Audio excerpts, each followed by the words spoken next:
தருமபுரி மாவட்டம் உதயமாகி இன்று 60வது ஆண்டில் அடியெடுத்து வைக்கிறது.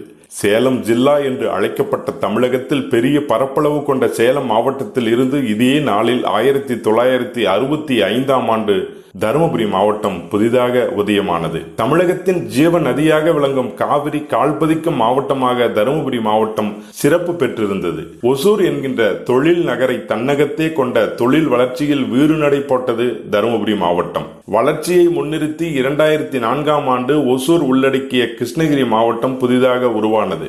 அப்போது முதல் போதிய தொழில் வளர்ச்சியின்றி தருமபுரி மாவட்டம் வளர்ச்சி பாதையில் பல்வேறு முன்னெடுப்புகளை எடுத்து வந்தது. தருமபுரி மாவட்டம் கல்வித்துறை, வேளாண்மைத்துறை, தொழில்துறை உள்ளிட்ட பிற துறைகளிலும் பெரிதளவில் முன்னேற்றம் கண்டுள்ளது. மாவட்டத்தை சார்ந்தவர்கள் அரசு துறைகளிலும், இந்திய ஆட்சி பணி, காவல் பணி உள்ளிட்ட உயர்நிலை அலுவலர்களாகவும் பிற மாவட்டங்களிலும் பிற மாநிலங்களிலும் பணியாற்றி வருகின்றனர். திறமைமிக்க மருத்துவர்களாகவும், பொறியாளர்களாகவும், தொழில் முனைவோர்களாகவும், ஊடகவியலாளர்களாகவும் பல துறைகளில் முத்திரை பதித்து வருகின்றனர் தருமபுரி மாவட்டத்தை சார்ந்தவர்கள். மாவட்டத்தில் பெண் சிசு கொலை, ஆண் பெண் பாலின வேறுபாடுகள், இளம் வயது திருமணம், வேலை தேடி குடும்பத்துடன் பிற நகரங்களில் குடிபெயர்தல் உள்ளிட்ட பிரச்சனைகள் இருந்த போதிலும் அதை சரி செய்வதற்கான அனைத்து முயற்சிகளையும் அரசு மேற்கொண்டு வருகிறது. தருமபுரியில் சிப்காட் தொழிற்பேட்டை விரைவில் அமைய உள்ளது.